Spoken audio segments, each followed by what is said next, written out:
Il faut une belle et grande église ici à Menton, tel était le souhait du prince Honoré II de Monaco. Et voici le résultat. Cette magnifique église bâtie au XVIIe siècle, une façade baroque, grande aussi puisque son clocher culmine à 53 mètres. Alors on en parle justement avec Christophe, bonjour. Bonjour Léna. L'histoire de cette église et notamment la façade, c'est à la fois bien sûr une histoire religieuse mais également politique. Oui, à l'évidence, le baroque est art de contre-réforme. Contre-réforme par rapport au protestantisme montant. En soi, la réponse de l'Église, elle va être effectivement absolument grandiose, tout en puissance, puisque quand on voit effectivement la basilique, c'est effectivement l'architecture, mais n'oublions pas aussi les statues, n'oublions pas aussi la peinture, on parlera d'art total. Des statues qui, là, on retrouve l'aspect politique. Elles veulent dire quelque chose. Oui, parlons quand même bien de Saint-Maurice, de la maison de Savoie. Extrêmement proche, cette maison de Savoie, du pouvoir des Grimaldi. Sinon, en soi, rappelons à toute fin utile Saint-Michel, saint patron de Menton, et aussi Saint-Roch, prié pour la peste.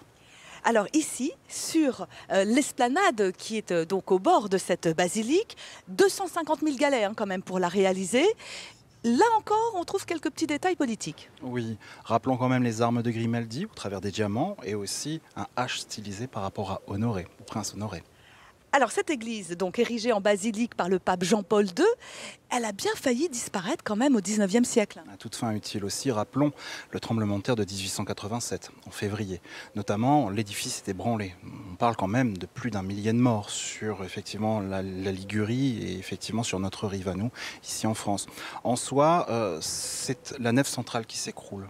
Et cette nef centrale, eh bien, chose stupéfiante, on va la remplacer en fait par des voliges sur lesquels vont être posées une toile gigantesque.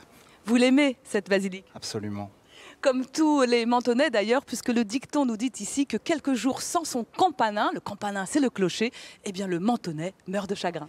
Et ce patrimoine religieux aux accents russes, comme tu dis Vincent, on le doit tout simplement à la communauté russe qui est très présente ici depuis longtemps d'ailleurs sur la Côte d'Azur. Alors cette église, bâtie au XIXe siècle, eh bien elle a récemment retrouvé ses couleurs lors de sa restauration en 2016. On en parle justement avec Christophe. Christophe, d'abord j'aimerais savoir qui a fait bâtir cette église? Alors, la personne qui a fait bâtir cette église est la grande-duchesse Anastasia Mikhailovna. Comprendre qu'elle est petite-fille du tsar Nicolas Ier. En soi, elle, ce qu'elle veut, ce qu'elle souhaite, c'est apporter un lieu de culte à un dispensaire attenant, qui est juste à côté, mais qui n'est plus aujourd'hui alors. Eh bien, nous parlerons ici d'une église, une église nécessaire au lieu de culte pour les personnes orthodoxes qui venaient ici majoritairement pour se soigner de la tuberculose. En matière de style, d'architecture, je ne sais pas très bien si on est en Orient ou en Occident. Les deux. En fait, les deux, puisqu'en fait, nous avons ici, d'un point de vue occidental, effectivement, les couleurs du Mentonnais, au regard effectivement de cette façade extrêmement chatoyante. Nous avons des ocres, comme on peut le voir en écho par rapport à la vieille ville, et en soi, effectivement, très orientalisant. Nous parlerons ici d'un style, dira-t-on, romano-byzantin. En soi, ce roman, on le retrouve avec les arcatures plein cintre, avec effectivement les colonnes. Mais Byzance, effectivement, nous allons la retrouver avec la présence du bulbe, ici en bleu. Alors on parlait de couleurs récemment retrouvées ici sur la façade. À l'intérieur aussi, c'est coloré, c'est richement décoré. Est-ce que c'est codifié? C'est codifié, notamment déjà avec la présence d'un bleu léger, quasi pastel, mais qui renvoie quelque peu à la Vierge, la couleur de la Vierge. Sinon, au regard des icônes elles-mêmes, oui, énormément d'icônes dorées. Cette couleur, cet or renvoie effectivement à une lumière, mais une lumière divine révélée au travers de l'icône elle-même.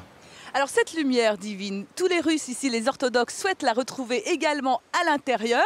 Je vous ai parlé d'une restauration récente en 2016 à l'extérieur. Eh bien, on attend des dons maintenant pour retrouver ces couleurs à l'intérieur de l'église orthodoxe de Menton.